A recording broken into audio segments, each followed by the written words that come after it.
Welcome everybody to Last Call Gaming. Welcome back. It is 2020. My name is Craig Perales, and joining me is Mr. Handsome himself, Mandrew Montemayor. I have 2020 vision. 2020, I've got, what would you guess? What's better? Is it better if it gets higher or is it better if it gets lower? Because I always thought 2020 was perfect, but I hear like 1520 is actually better, or something like that. 1020? 10-10-220? 10-10-220? I don't know, but these eyes, guys, I can barely see it. But guys, welcome back. It is the first episode of the new year. We took last week off. We wanted to relax because we got a lot of big things planned for this year. More we'll get into later, guys. But first, as we do on this show, we like to drink a couple beers around here. And I want to say, this is the new Belgium Gluttony. And I was out shopping around picking up some beers. And I thought Gluttony was just kind of a cool name. I didn't realize that it's because it's crafted to remove gluten or gluten. Oh. Did you notice that on the label? Oh, maybe it's called Gluttony. Is it Gluttony? I guess. Yeah, it's got the hard It's got U. the two dots. So we're drinking New Belgium Gluttony. It's a 6.0. I've never had it. You've never had it. No, it's really good. Yeah? Yeah. What does it remind you of? A nice Coors Light? It reminds me of a nice pale ale. It says it on the bottle. So check it out, guys. I'm liking it. He's liking it. So let's get the juices flowing. But guys, today is January 9th, 2020. Today actually was the airing of the first Pokemon Direct of this year. It's kind of cool. Yeah, this thing actually had a lot to it. So if you guys are familiar with... So we're just kind of go over the highlights. So what they started with was that if you were familiar with the game back in 2006, the Pokemon Mystery Dungeon Rescue, I think they were teams red and blue. That was a game where you actually became a Pokemon. You got warped into it. You got to pick one of 16 different guys, pretty much the starters. You could be Pikachu, Eevee, Machop, those kind of guys. And essentially the game is you traveling dungeons, rescuing people, and then there's a storyline that continues. So what they showed off today is they're actually remaking it into Pokemon Mystery Dungeon Rescue Team DX. Now anything that's got DX in the name, you know it's got to be a good game. But Andrew, you just came over and watched it.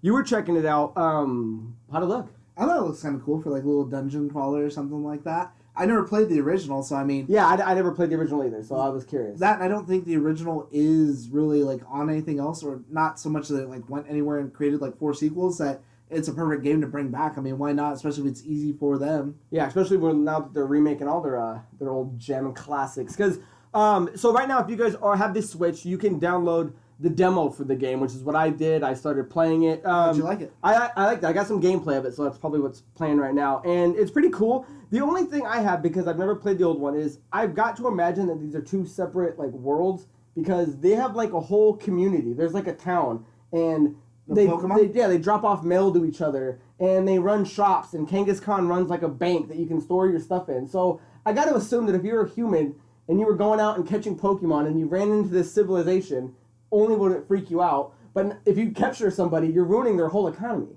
Yeah, I think they even made... I don't know if they made like a... I vaguely remember, I think like a show or maybe like a movie based solely off of like this IP where like, yeah, the Pokemon are like people, that's what inhabits like that universe, and they have their community and shit like that. I was looking at them like... So I think I remember them like talking too, like human language. It's not like Pika Pika whatever. Yeah, because they can understand each other. Yeah, your character can talk with them. And I just thought it was odd because I was like, okay, I get that when you play the game it says like, you know, wild Ekans appears, wild whatever appears. So there's wild ones. But if these guys can build a society and have a town... Why are there wild ones? Yeah. I don't know we should be catching them and battling them. But, you know, that aside, the game looks good. I started playing. I didn't get to the end of the demo, but it seems like you get to do a lot. You get to go explore the town. You get to go on these missions. You get to build up your team. If you're familiar with the old game... Who'd you choose? I chose... who was my guy? I chose a Pikachu. Well, it gives you this quiz. You can answer questions. It's based on, you know, it's like a personality assessment, and it tells you who you're going to be. So it gave me Pikachu, but then I backed out because I want to see who all the guys were, and then I just went with it. And then you can pick a partner, and my partner... blue scarf. Your partner gives it to you. So I chose Cyndaquil as my partner, and he gave me a green scarf. Oh. So it was pretty cool. But guys, that's not what we're here for. But if you are a fan of that, the demo's out right now. Go download it. Yeah, go check it out. The big thing, guys, that they're doing is the Pokemon Sword and Shield. So normally when the game has you know, they hit their peak, they'll launch a kind of like a hybrid game that kind of pulls both the game stuff together, and they release it. Example would be like there was Diamond and Pearl, and then there was Platinum. There was Red and Blue, then there was Yellow. So this one, they're actually doing an expansion pass, which is essentially two big chunks of DLC.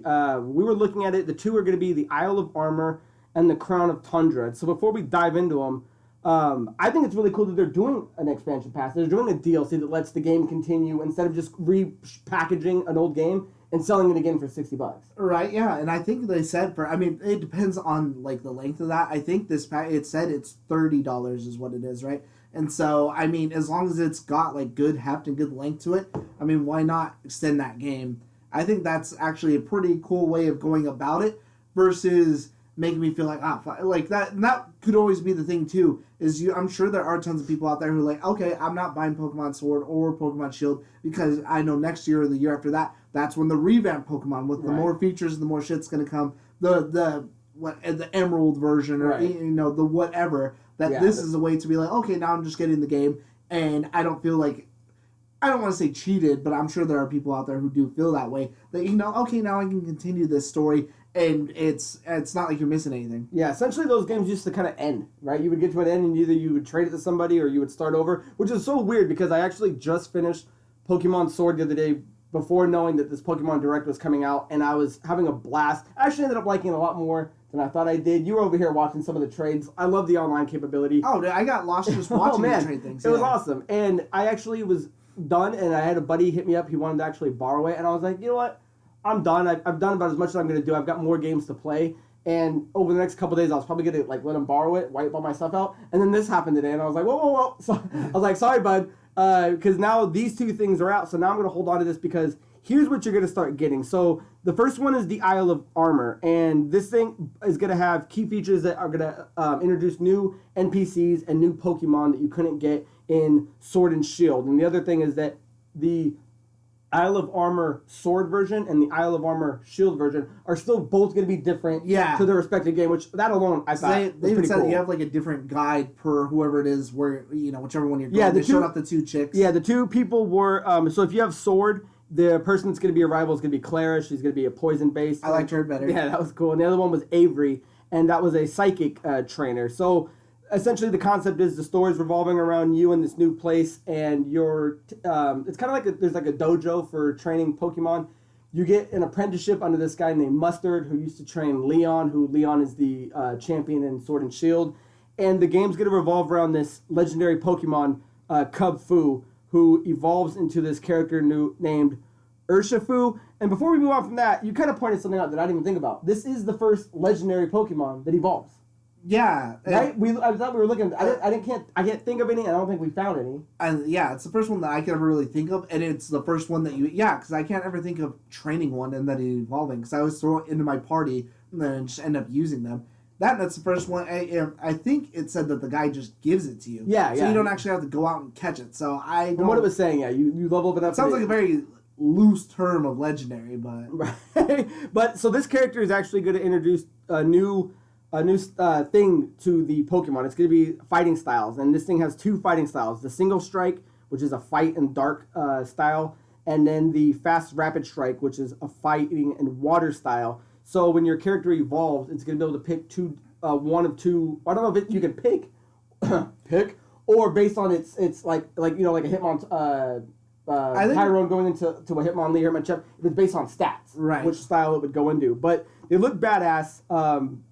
Cool concept for a new Pokemon. I thought he looked cool. I don't know about as a legendary. I don't think he looks like a legendary Pokemon. He just looks like a Pokemon. Even when they were doing the big blue and red and they were back to back, I mean, when it was like Gigantamax, anything that's called Gigantamax, fucking Paris would look cool. Do you think the fighting styles is just to the one Pokemon, or do you think that's going to be a concept that we're going to see in future versions of the game? I think that's something they'll do future because they've always dabbled in stuff like that, or not so much like that, but just these branching paths of Pokemon that I don't know if they really kind of do that enough because you do have Eevee is the one, but it's got a million paths. But then like it was talking about the Gala Slowpoke who can be Slow King or Slow Bro. But those Pokemon are a lot more similar than what this water would be and this what's it Fighting Dark. Yeah, Fighting Dark. Those are a lot different than a different psychic style thing. So I think that would be actually really cool to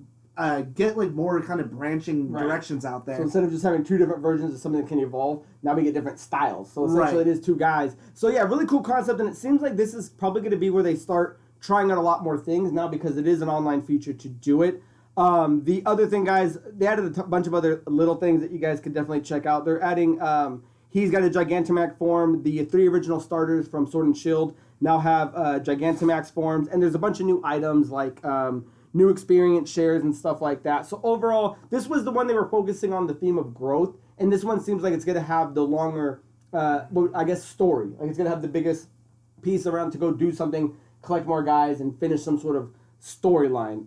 The other one, I like the atmosphere. Before you I like the atmosphere a lot more. That it's like an island, you know, just to add something different compared to what the second one is, which we'll get into in a minute. And they even said that the area is going to be more like the wild, the wildlands or whatever it is where you catch Pokemon. So I thought that was pretty cool. Like it seems like very tropical. Yeah, they were saying this is where you're going to see your caves, your beaches, your jungles, and all kind of stuff like that. The other one, however, is kind of the opposite, which is going to be the Crown Tundra, which its theme is going to be the exploration. This is going to be the mountains and the snow and the climbing around. And this one, essentially, you're going to get there and you're going to, you know, depending on which version you have, they didn't really name any characters, but you're going to be approached by explorers. You're going to get to lead an exploration team. I felt like they didn't really touch too much on Crown, maybe because it's the second one coming out, but they give us the new legendary and that was it. Right, they did put out the date, so the first one comes out end of June 2020. The other one's not. It just said fall 2020. Yeah, 2020. So I'm sure they're still probably working out whatever, and you'll probably catch something like that maybe at like E3. They'll do like the Nintendo Playhouse or whatever it is that they do at E3. That would be a good time to show off, you know, kind of the rest of that. Yeah, because that legendary they showed off was Calyrex. I didn't like Psychic Grass. Yeah, you right when I think before they even typed into it, they were popping up showing what it was, and it was just like, looks like shit. And I was like, this guy sucks. This guy sucks. And they were saying that essentially the story is going to wrap around the history and the lore of that character. Now, what caught my eye was that this expansion is going to have the co-op play, which is going to be to where you and friends can go online and explore Pokédens, and this is where you're going to be able to catch all the old legendaries. Cool too, they start showing like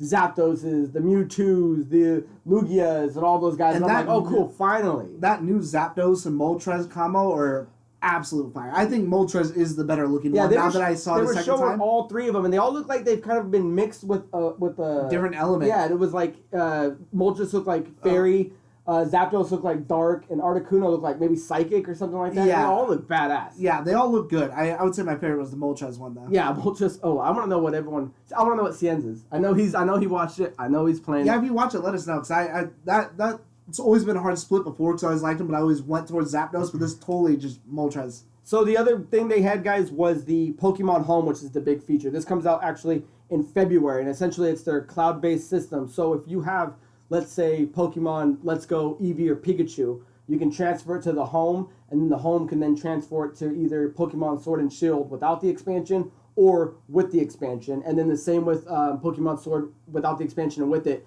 Home's going to be where you can kind of navigate and then trade. So they were kind of expressing you can get all the guys without getting the expansion. You're just going to need to trade with people, which in theme, it keeps up with the trade people for more Pokemon. Now, as soon as I saw that, now, I don't know if we had talked about this. I can't remember because it's been a little bit, but... One too many? Yeah. One of the stories that had been out a while ago, and I think that we did mention it, was that people were taking Pokemon from Pokemon Go, or like Eevee and Pikachu, and putting them in this game, Pokemon that were missing. Now, do you remember... Now that you say that, because what I was reading... essentially all the ripped Pokédex guys are essentially the guys you're going to be finding now in this DLC. But yeah, I remember you saying something like that. Or they were taking at least the photos of it, but they can't use all of them because they didn't have all the shots. Yeah, like some of the moves were like a little different than what it should be. So it's like, I would feel like, damn, what a wasted effort now, because obviously I can just do whatever. But I wonder if that's why they were able to do it in the first place, is because they were already planning on bringing that stuff over like that. So that was just kind of like the first thing I thought of. I was like, oh, damn, that's kind of... like a really weird thing. Did you think that, because I was talking with like a couple people about what they thought the director was going to be, do you like what they're doing with this moving on DLC that's going to continue to grow? or would you have rather have been like a throwback to them being able, like Sword and Shield, you're able to go to Kanto or Johto and start those gym training again? Like, what information would have been better for you? This, or maybe something like that? I mean, I really like this, but something like that would have been really cool though too. But that's more like my nostalgic view of something like that. And there's no reason why they couldn't add something like Remake that Red because like 2 years I think ago. they kept specifically saying like our like or not season pass, but our expansion pack 1 is what they kept saying, or like our first expansion pack is what it was. Yeah, there's more to come. They're saying this is the 2 first things they have ready to go. So there's no reason that they couldn't add something like that down the road, and I wouldn't even mind seeing something like that. Sweet. Or I think ultimately maybe just make a big game that has all these different areas. There's no reason why I don't see why you couldn't go to 4 or 5 different 6 islands and do all these. It'd be a big ass game, but hey, that's where they're moving. I mean, this is something that's going to keep everyone on there. So I like that it was short though. It was 20 minutes. It was 20 like minutes, the perfect 20 amount of minutes, length. yeah. And there was a little bit of like a lulls when they're kind of like talking and stuff like that. But it's also just like they ask a rhetorical, like, what do you think? And it's like, oh, well, I guess we asked the same thing, but I actually go and read the comments. I don't know if that guy's going to go down and read fucking my comment in English, but either way. But here we are. So, guys, that is Pokemon Direct. Obviously, there was more to it than just everything we're kind of doing. That was just a highlight. Go check it out. Hopefully, I will leave the link in the description. But, guys, let's move on to the next story. And the next story is... huge like these sales. Sony PlayStation 4 is still banging out consoles and growing numbers. Andrew, you were the one that brought it to my attention first. So the PS4 is just sold 106 million, and it's sold 1.15 billion PS4 games sold. I mean, and that's at retail and digital. Yeah. So I mean, give me thoughts, man. What are you thinking? So they're absolutely killing it for a console that launched in I think like 2013. It is the second best-selling console of all time because that makes them passing Wii, and then they passed. I forget what else was in front of them. Wasn't there 2 in front of the PS4? Maybe like a Nintendo or something. Okay, I know they passed the Wii, and then because PS1 is still sitting on, or is it PS2 that's still the top dog? I think it's the PS2. Yeah, okay, PS2, yeah. I think it's, I mean, it's great. It's absolutely great news for them. It's great news for the industry that someone's, thriving, games aren't dead, that sort of thing. But I think they're in a, like, damned if you do, damned if you don't, because now how do you follow up this success? You definitely don't do it in 1 year. So if they're hoping that their PS5 sales show that they're going to be booming out of the water, I don't think so because everyone now just bought a PS4. Yeah, and if the same games are supposed to work, then why bother even upgrading? For a lot of people, I mean, I'm going to be a day oneer probably, like, no matter what, but I can definitely see a lot of people were just like, why would I? Like, I don't care about graphics or anything else like that. Obviously I have to because I need to be able to talk about it, but the kind of person that I am, I think that I would do that anyways.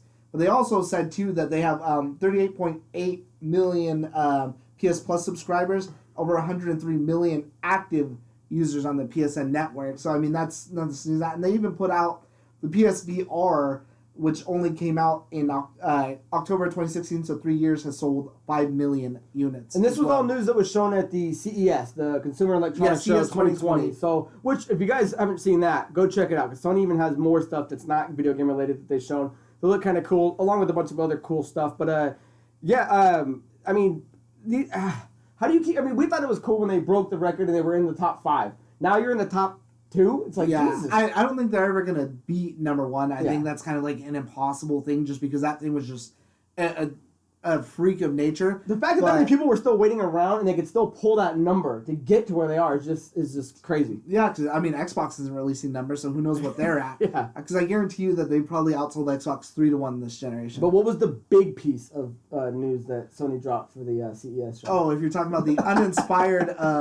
they also showed off the old lackluster PS5 logo. Pretty much just dropped the 4 and added a 5 to the end of that. So, I mean, I don't know what people were expecting. If they're expecting some sort of like... Yeah, some sort of like redesign or something like that, but I think it's fine. I mean, it's just PS5. Especially when you have something that good, that simple. Like, speaking of logos, they're not easy to come up with, so why, why stray away from me, wasn't it? Why stray away from something that's, tried, proven, popular? Does anyone really care? Yeah. The PS5 symbol, logo, who expected anything different, but it's weird that people are actually kind of mad about it, that there's no brilliance to it. It's like, well, what do you want to do? Put themselves in a box like Xbox did and not know what their fucking console's called. Change all these like logos. But then again, you have Nintendo though who drops cool logos. Like I love the Switch logo on the noise too. No one's beating any of the Nintendo logos. All their shit's fire, dude. I love every time I see a Switch thing. The Wii. No, it's all about the Switch that click. Yeah, like whenever that noise is. Wasn't the GameCube the one that rolled itself up? Oh, the intro. Oh, I was I like that. Is there anything else you want to get into with how much PS4 is selling? I mean, we are right around the corner from a PS5. I mean, it obviously, I don't know if they're looking at this as this was the best possible outcome, or this is gonna hurt a little bit on their Tootsie Rolls when they launch that new console. Gonna hurt a little bit. I wonder if maybe too that because Xbox is already. They've been on the defense for so long. I would say that they are more offensive now than what Sony is. They've already showed out their console. They were the first ones to show a game, even though they showed that Godfall game. But I don't know if it said like PlayStation 5 exclusive or something. Whereas Hellblade 2, that game is an exclusive, and there was a lot more of that I think than the other one. So going into it, Xbox is now offensively. But I wonder if that's just because Sony is waiting because they don't want the sales to stagnate. Because, once you talk more and more about PS5, every article is PS5.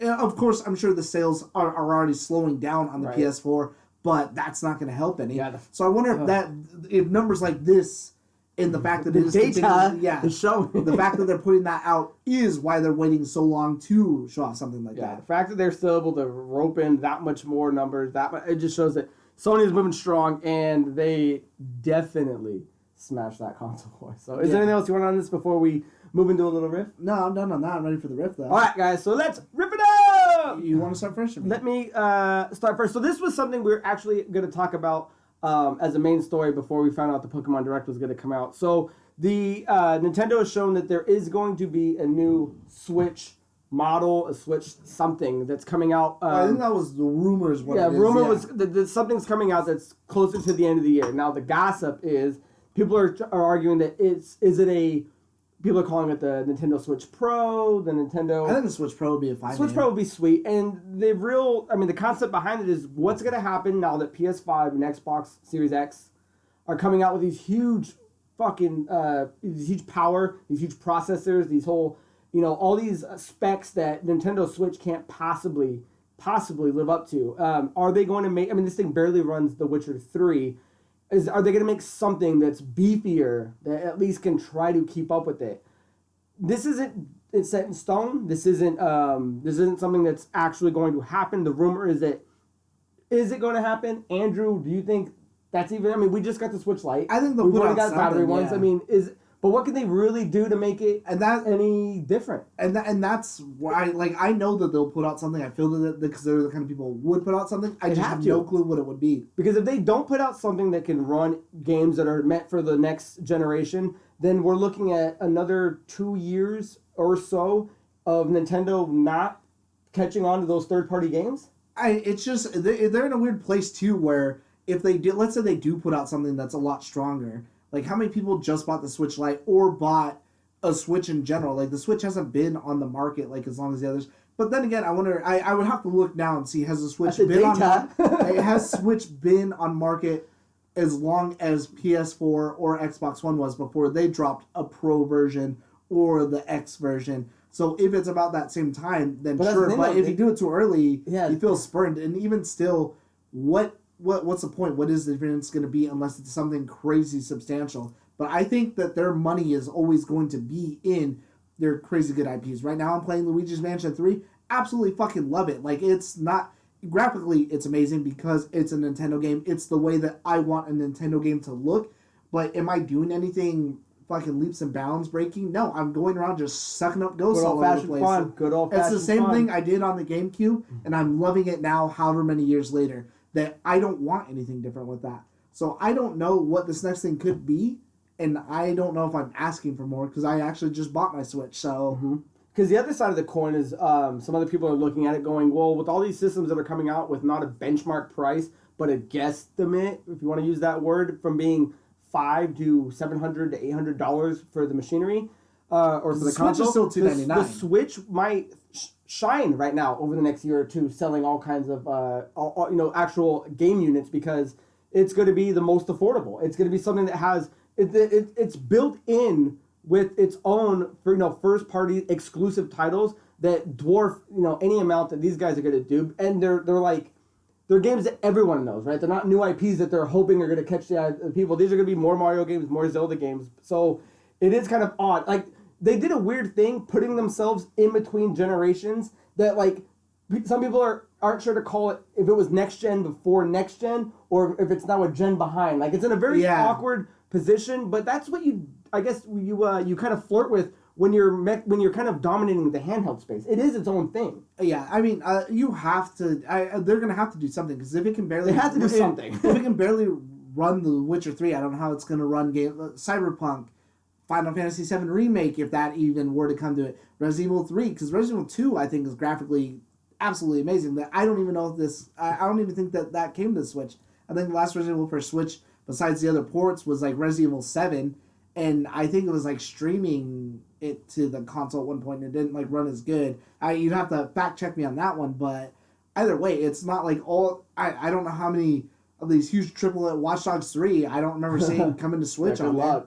Well, let me ask one question before we move on with it. Is it better to do something now by the end of 2020 that can somewhat run games at their level, or is the Switch safer to wait another year to two before making the Switch Pro? I think they're in a weird place because you would probably have to do it now because then I guess realistically they have the money and they have the time to where they could have waited another 2 years, but they're also going to miss out on whatever games. So I think maybe I don't know that's our question because they're still at a weird point now to where even if they release this, when are they gonna release their next console? Right. Midlife console through the other two. Midlife console crisis are still gonna be stronger than that. So perfect. All right. Well, we took a little too long on that one. Let's get. No, it's a good question. It's a hard fact. It's happening. It's right around the corner, guys. We're living in next gen nonsense. So let's see what happens. My riff would be the things going around would be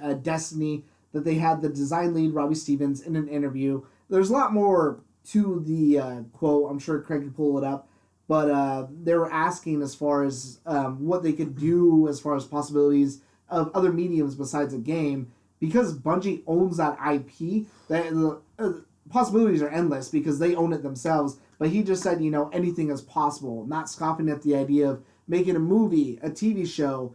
They could make it a book like how the Halo books. Anything they want. And I think right now something like I don't know if Destiny personally for me I would watch that, but with The Witcher coming out, I'm sure that The Witcher is one of the shows that everyone's buzzing about. It made me start playing The Witcher 3. Exactly, and how many people turn to the game because that Resident Evil is making a show. Shout out to the Game Pass because it's free on the Game Pass. The Uncharted movie, even though it just lost its director and it's been in development forever, that's still a thing. So there's all these things that it seems like maybe kind of and video games are finally starting to not be bad at other mediums. You're not getting that Mario movie, that Resident Evil movie that isn't anything like the fucking games. All we had before that was like Mortal Kombat. I don't know good shit. I don't know what Assassin's Creed was like, and I didn't watch Tomb Raider. I think you did. I really liked Tomb Raider, and I thought Assassin's Creed was okay. So, with Castlevania being amazing, The Witcher being amazing, now we're finally getting to say, okay, well, now we know what to do. I don't know why it took so long to get to this place, but let's, I'm glad that that's an option moving forward, because I do want other mediums like that. I want that.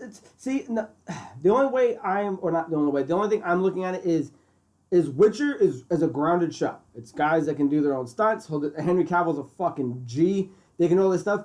Destiny is all, space travel and all kinds of gunfighting, and you can make the argument that, they're doing that with The Mandalorian, but when you watch The Mandalorian, a lot of it is kind of grounded, doing, kind of basic things.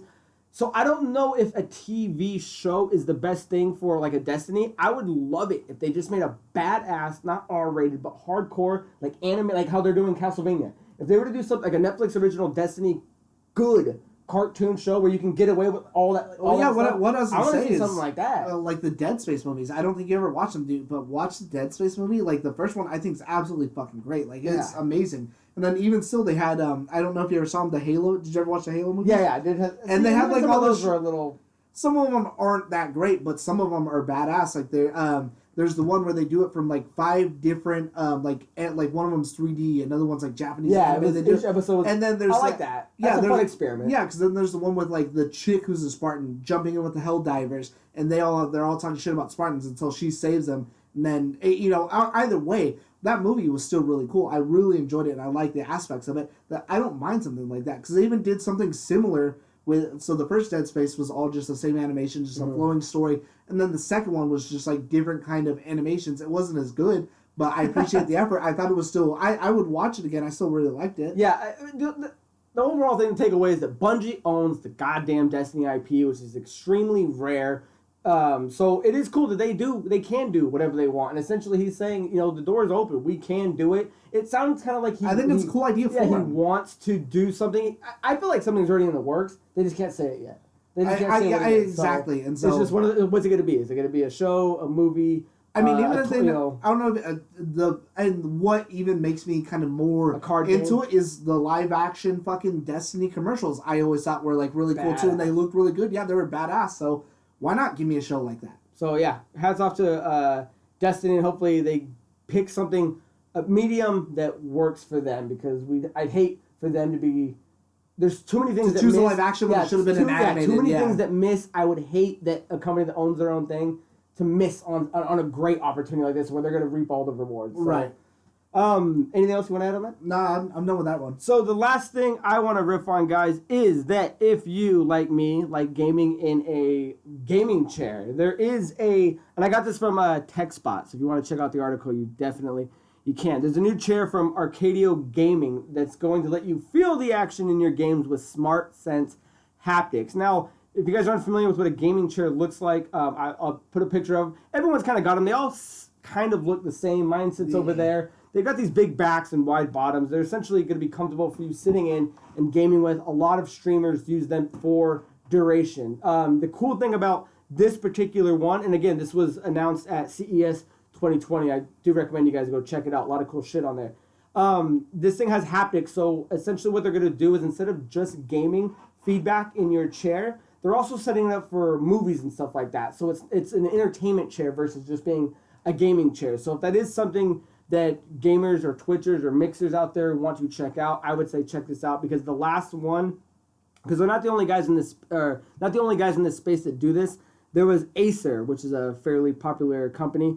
They did one, and they did a family-friendly one, and it cost about $14,000 instead of their traditional $20,000, which is nuts. Where this particular chair is starting out at around $800. So again, that is a lot of cheddar, but if it is something you're passionate in and you want to game in it, I would say check it out. I've been doing some of the reviews. It looks like some people are definitely going to be looking at this thing just because of that huge marginal gap in price. Like, that is leaps and bounds difference in a $14,000 chair. If I pay that much for a chair, it better come with like a nice little heater on the back, because that's all I would really want. Yeah, this thing's got like 10 sensors on it to where when you're playing it, you're going to see the difference, and hopefully when you're watching a movie, when something happens, you're going to feel it. So I think it's a nice move in the right direction, especially with everything kind of getting more towards this virtual reality, the wall breaking kind of thing. More immersion, yeah. But I don't know how immersive a chair could be, but... Yeah. But even if you don't use it, it's still a good gaming chair. And I would say if you do sit down for longer than 5 hours of gaming, a good gaming chair goes a long way. Yeah. So I'm sure it makes it a lot easier. And we don't get paid for them, but Arcadio, if you want to send one this way, I'm here. Yeah, I'll give you a mediocre review. I'll tell you what $800 really gets you. You'll see it on the Facebook pawn group in 2 weeks. It'll happen. My final riff is actually again about Resident Evil. No surprise ever. The remake for 3 is that the official PlayStation Magazine UK put out an article, and they got some stuff in there. But there was just some nice juicy information in there that I thought was actually pretty cool.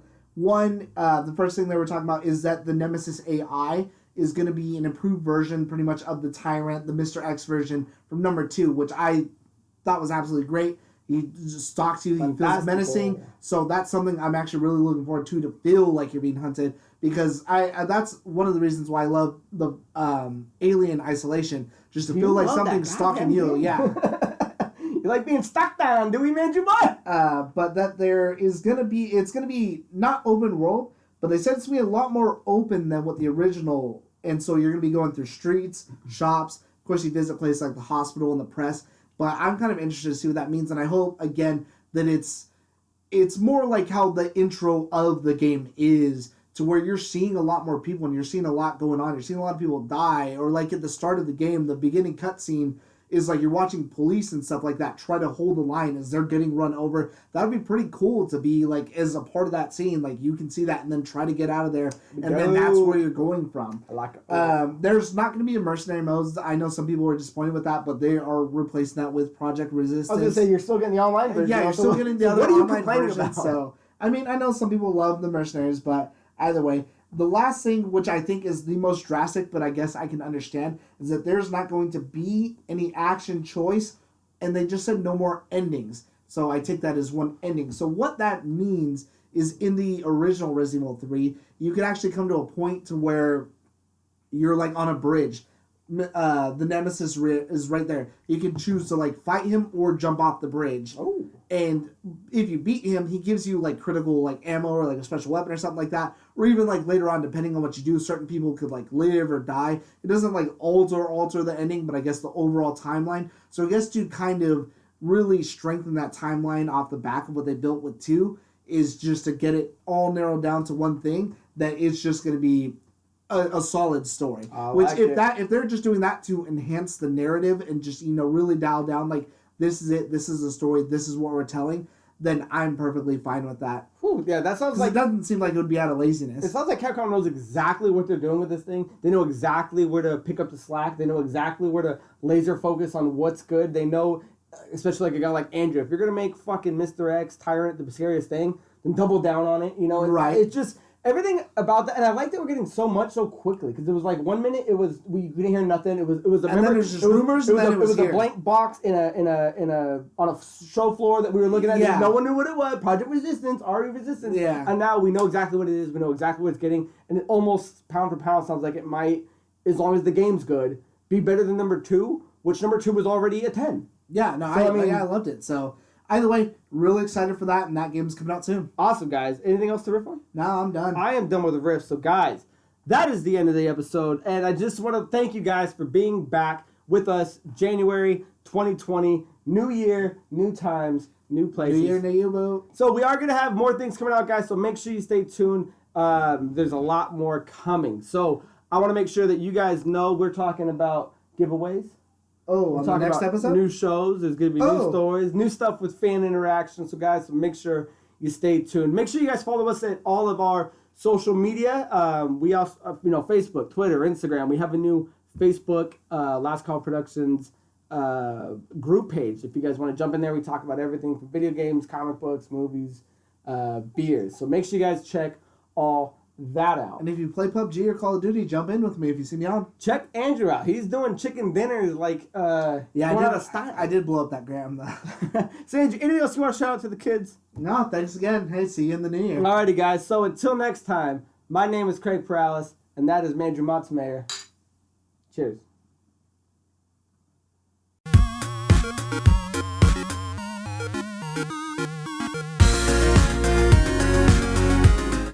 The Pussycats and like Jabberjaw, wasn't it? No, Josie. They had a separate one for Josie, but that one's like the Aquabats, like a real like punk band or whatever. Those are the good old days. What happened? Like kids don't get that no more. Yeah, I don't know, but that shit was cool as fuck. Yeah, I remember. It was like behind the scenes. Or there's one where they're like all in the movies too, and like trying to be quiet. I remember the one where they were filming a Droopy, and he's like, "All right, say the line," and he goes, "I'm so happy." Yeah. And he goes, "Not like that," and he's like, "Oh, so." And it's just like, that's funny. He had to be told to not do it. I miss stuff like that. Yeah, they can't do that again. Or I think there's the other ones too that they used to do. Like, what would happen if? And it's like if, or fucking Sylvester caught Tweety. He's like, oh, I'm just trying to give him back his wallet that he dropped years ago, and it's this fucking fat ass wallet with bird feathers all over it. There was one they used to do that was it was like 6 degrees of separation. It was like, well, Scooby went to if Astro went to speech therapy with Scooby, and Scooby solves 6 degrees separation from Velma. Everyone's connected to Velma in some way, and dude, those are the best. Him and that guy from what was it, the Snorks or whatever, they look exactly the same. Oh, dude, it was the best. I gotta find one of those. They used to have like really cool shit. I don't know what they put on now, but I remember when I was watching Cartoon Network towards then, it was like nothing even close to like similar to then. Or you got like Ed and Eddie just like hanging, all kinds of people just like hanging out random, like all the dogs hanging out together, like they're Scrappy and all them. The cartoons used to be a lot fucking cooler. Because they used to mean something. They used to stand for something. They used to be able to walk down the street, not scared, would leave their doors unlocked in this neighborhood. Yeah, that's why they started the DOC. Fuck.